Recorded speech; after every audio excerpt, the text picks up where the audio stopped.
Pour rebâtir sur d'anciennes ruines, restaurer, réparer les brèches. Telle est la vision du centre chrétien, grâce Académie.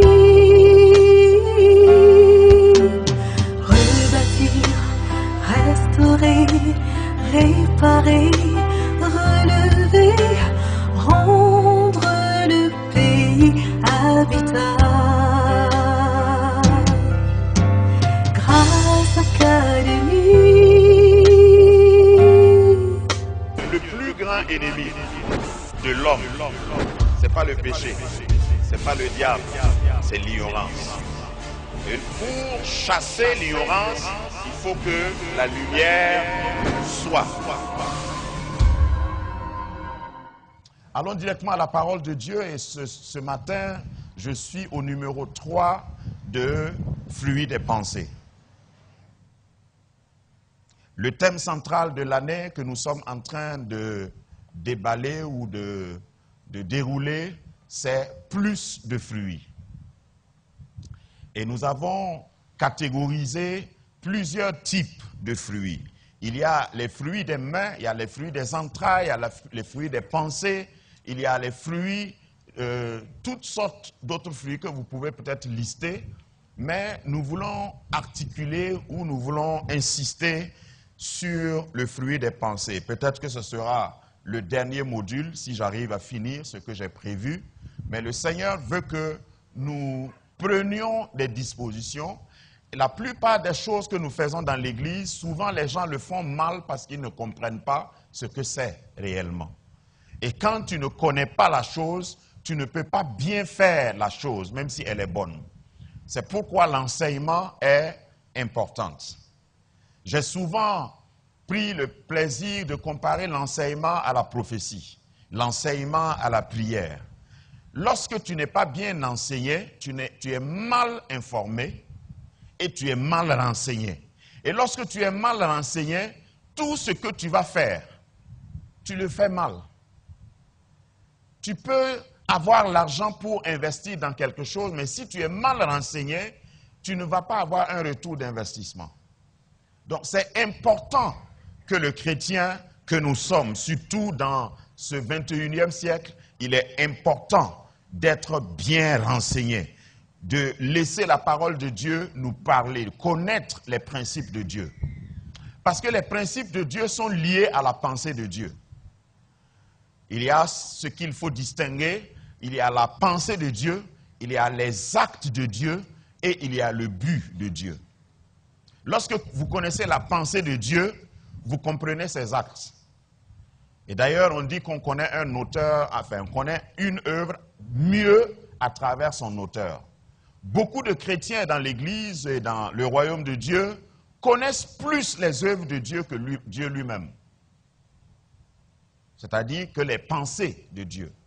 Lorsque Dieu te révèle sa pensée, tu peux mieux connaître ses actes. C'est à cause de cela, le chant qu'on a chanté ici, Exode 33, Moïse avait vu les actes de Dieu, les œuvres de Dieu. Mais il s'est arrêté au bon milieu, il dit non, fais-moi voir ta gloire. J'ai assez vu. Moi-même, j'ai été un canal pour que tu fasses tes œuvres. J'ai avalé, mon bâton a avalé des serpents anciens d'Égypte.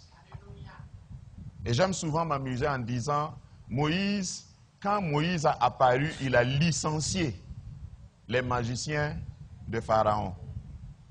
Parce que les gars se sont retrouvés sans bâton. Puisqu'on dit bâton magique, non?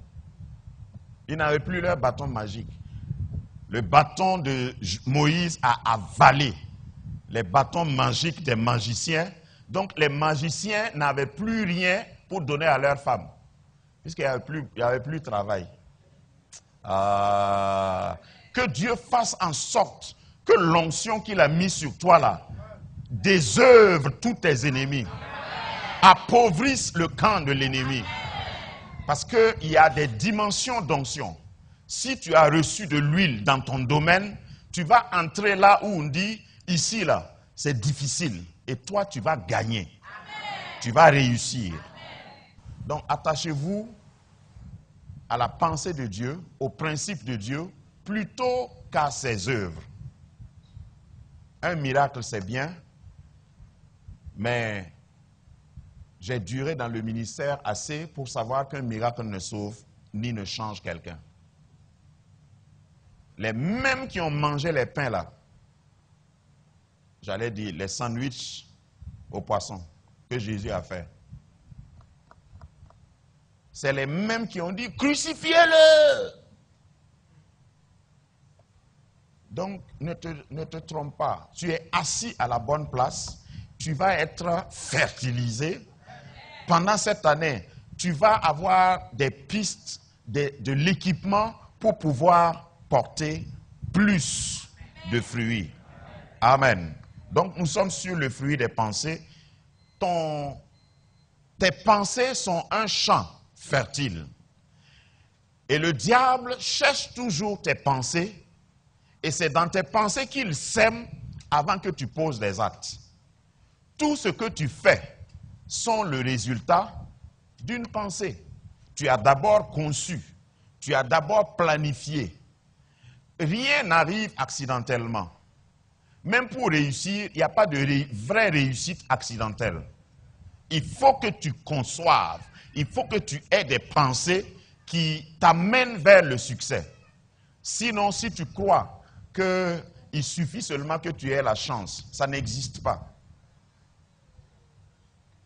Quand en grandissant, on m'a parlé de la chance, j'ai cherché la chance en vain. Et je me suis rendu compte que ça n'existe pas. Pour réussir, il faut penser. Et penser veut dire se déterminer. Et pour un rappel, la Bible nous parle beaucoup des pensées. Et quand vous voyez dans la Bible le cœur, tout ce que la Bible entend par le cœur de l'homme, il parle en réalité de ses pensées.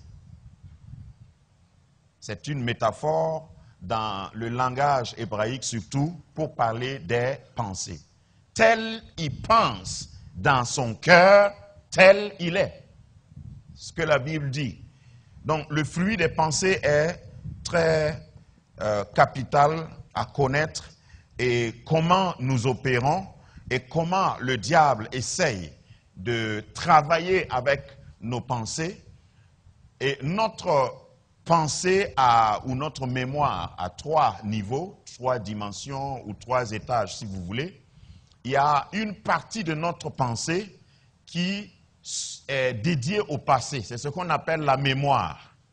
Hein? Nous projetons vers le passé. Nous avons le souvenir de certaines choses. Nous nous rappelons de certaines choses. Ça appartient à la mémoire. Le deuxième niveau, c'est la contemplation.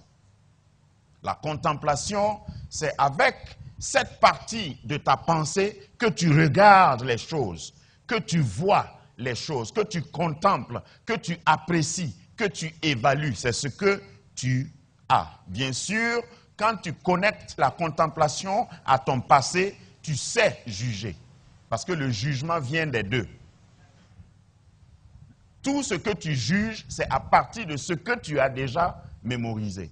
Parce que ce que tu n'as jamais vu, tu ne peux pas juger. Mais quand tu as déjà vu, tu peux juger. Et juger veut dire souvent comparer pour savoir si c'est bon ou mauvais. Et c'est à partir de ta mémoire et de ta contemplation que tu peux faire cela. Prononcer un jugement ou évaluer. Et la troisième partie de ta pensée, c'est la projection, ce qu'on appelle le futur. Tu peux t'asseoir ici et puis tu réfléchis à comment tu vas devenir dans 5 ans. Je vais dire quelque chose qui va fâcher peut-être certaines personnes.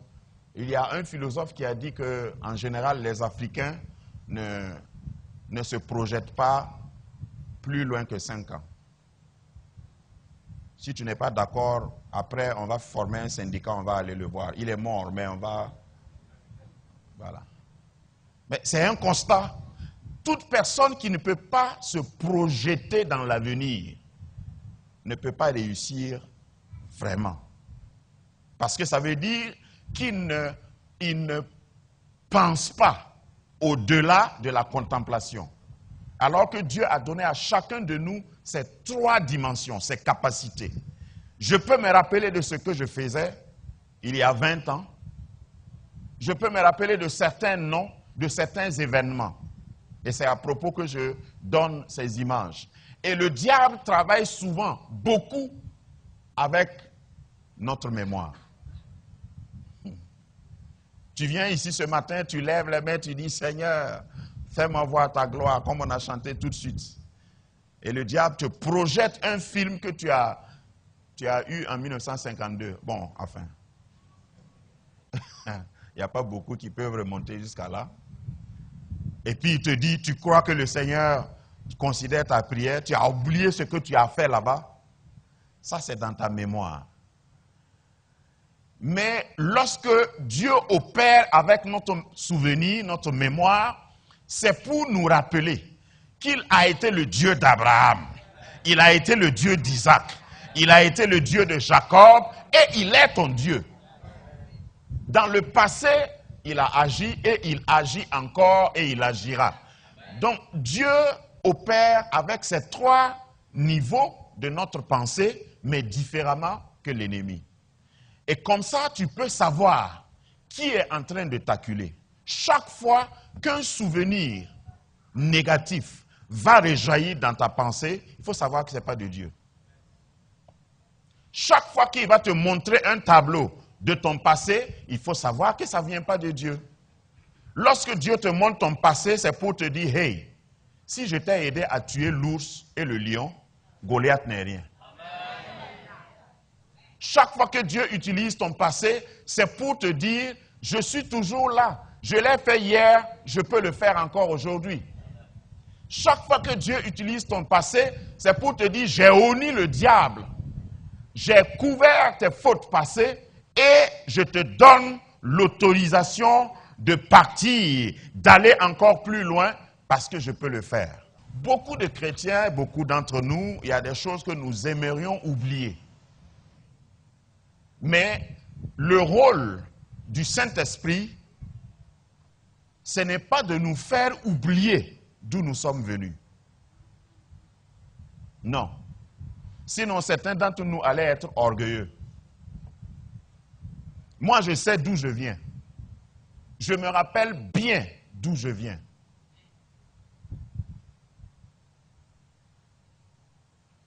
David se rappelait d'où il venait. Tous les grands hommes se rappellent d'où ils venaient. Ça te garde humble. Ça te garde les pieds sur terre. Tu n'as pas toujours été le diacre tout-puissant flip-flap. Tu n'as pas toujours été le grand révérend international, interplanétaire. Tu n'as pas toujours été la prophétesse des quartiers, enfin des nations.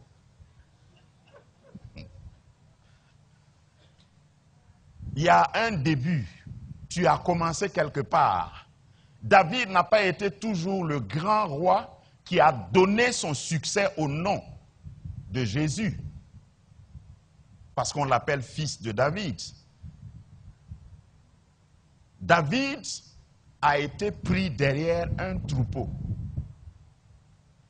David a été pris comme quelqu'un que son père même ne désirait pas avoir chaque fois à côté de lui. Il se rappelle.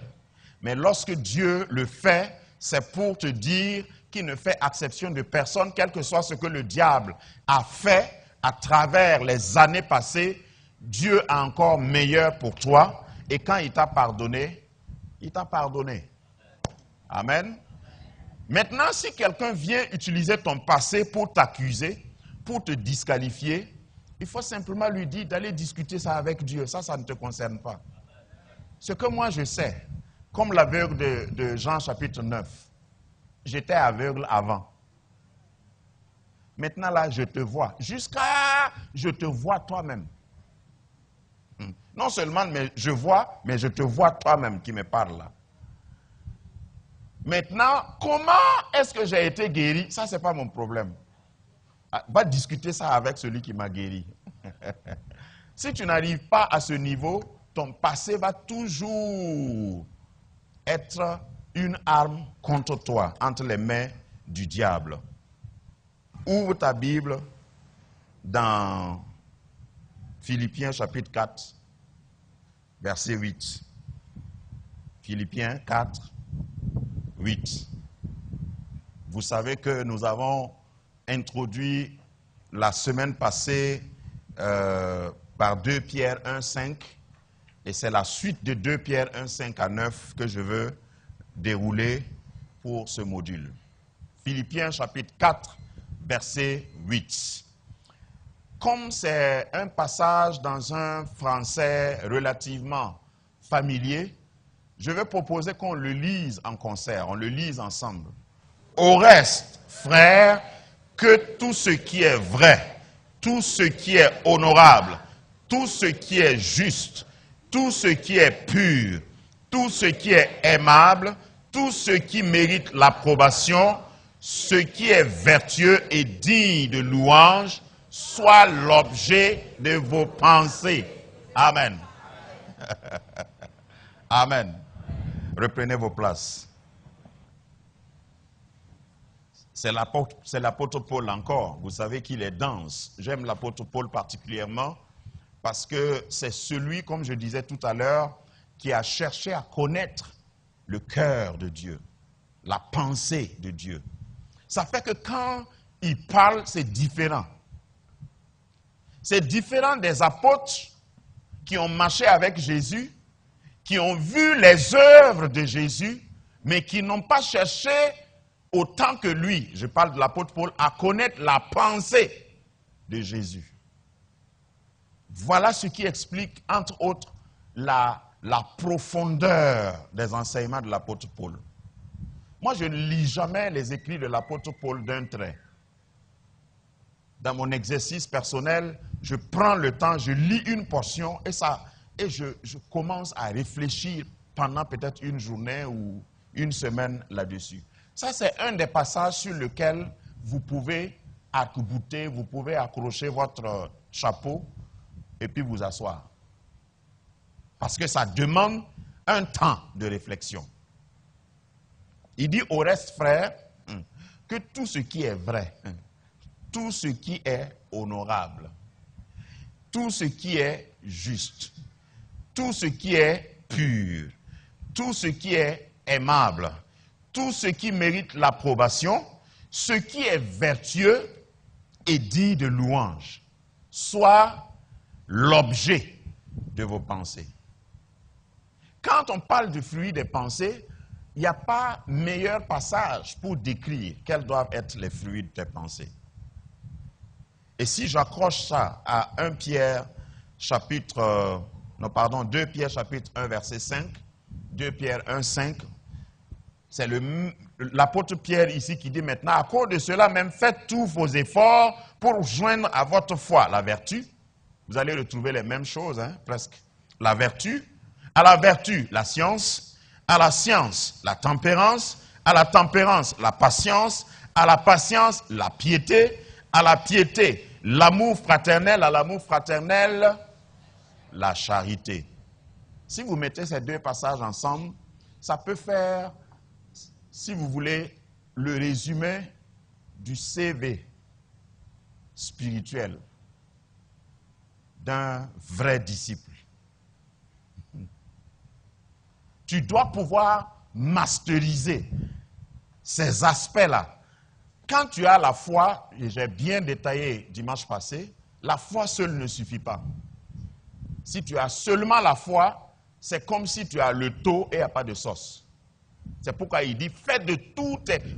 Quand tu as du riz blanc, il faut que tu fasses tous tes efforts pour trouver de la sauce avec le riz. Sinon, tu ne peux pas manger.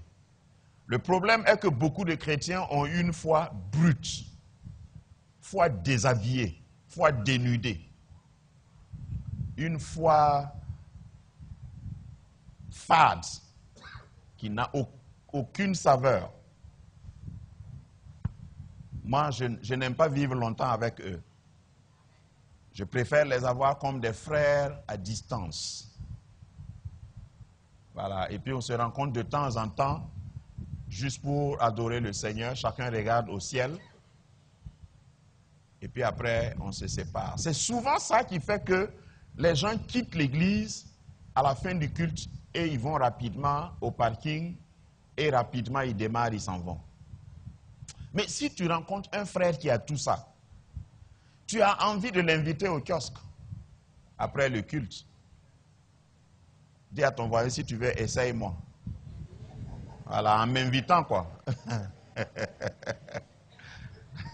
La seule manière de savoir, c'est de rester un peu avec moi. Il ne faut pas me juger à distance.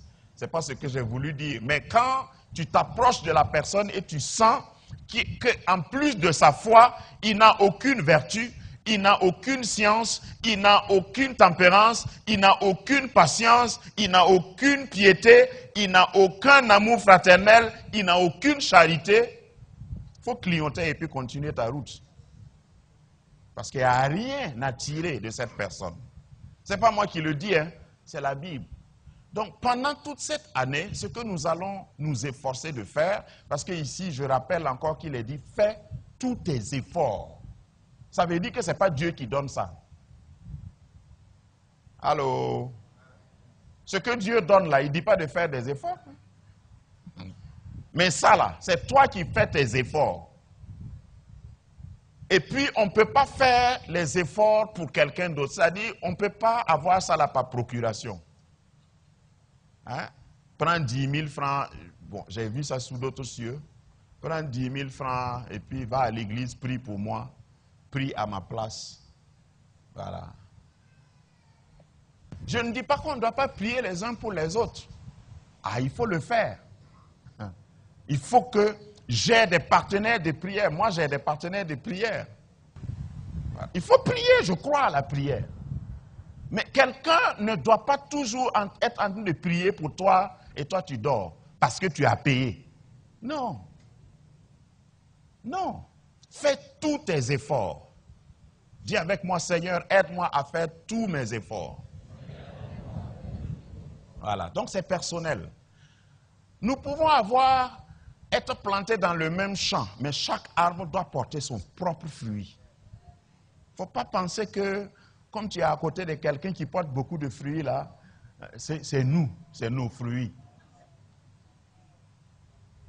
De la même manière que chaque femme doit porter son bébé. Et je vous ai déjà dit ça. Même si tu as de l'argent, bon, la science n'a pas encore pu trouver un moyen pour qu'une femme porte un bébé pendant 2 mois. Et puis accoucher. Parce que vous savez que si c'était possible, il y en a qui allaient le faire. S'il y avait des comprimés, on avale et puis bébé en 1 mois, il sort. On allait raccourcir les choses. Mais les femmes riches font combien de mois avant d'accoucher? Même s'ils ont l'argent. Même les femmes les spécialistes des gynécologues, c'est ça? Même eux, leurs femmes. Même si la femme là-même est gynécologue, elle fait 9 mois. Donc, le révérend pasteur doit faire 9 mois. Le bishop des nations fait 9 mois. Le prophète interplanétaire qui prophétise sur Mars et sur la Terre fait 9 mois aussi. Je ne sais pas s'il y en a qui vont sur Mars. Parce que quand certains se présentent, tu crois qu'ils ont fini avec la Terre. Maintenant, c'est Jupiter et les autres astres qui les... Il doit faire 9 mois. Fais tous tes efforts. Et puis quand quand une femme est enceinte, ça se voit. Voilà. Il y a des moments, quand moi-même je me regarde au miroir, je sais que je suis enceinte. Voilà. Et si tu me juges par rapport à mon état actuel, tu t'es trompé. On est 2, au moins. Souvent, je suis enceinte de jumeaux, de triplés. Et puis en ce moment, ma démarche change.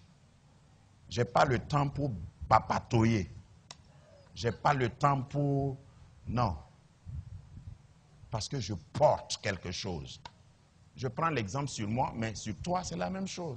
Quand quelqu'un sait qu'il est en train de préserver quelque chose qui doit bénir une nation, il ne s'amuse pas. C'est ça, tous tes efforts-là. Revenons à notre texte du jour, Philippiens 4. Philippiens 4, en réalité, est en train de nous dépeindre ce qui doit être sur la liste de nos préoccupations mentales. Parce que fruit des pensées, c'est d'abord sur le plan mental. Et ici, l'expression au reste, là, veut dire en conclusion. Ou après tout. Ou ce qu'il faut retenir surtout. C'est ce que ça veut dire au reste.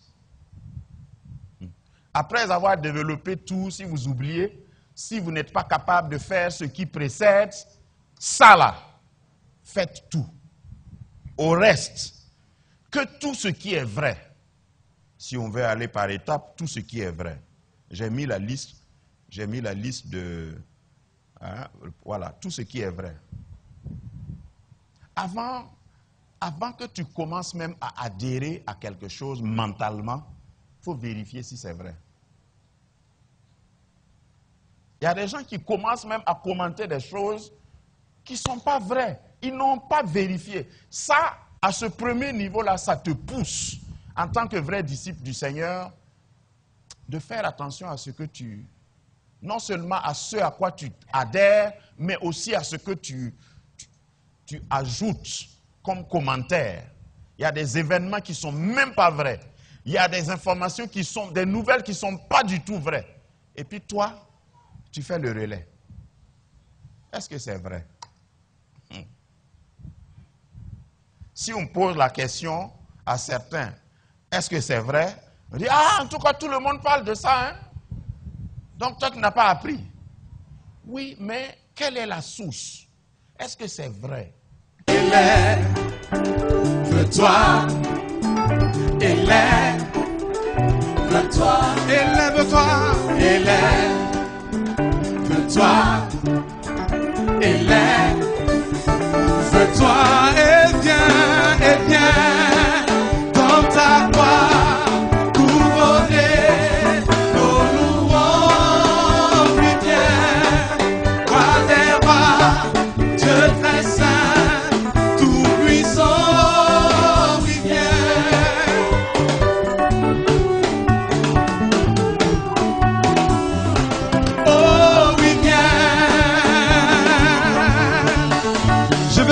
À esquisser des pas de danse à la gloire du Seigneur.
Réparer, relever.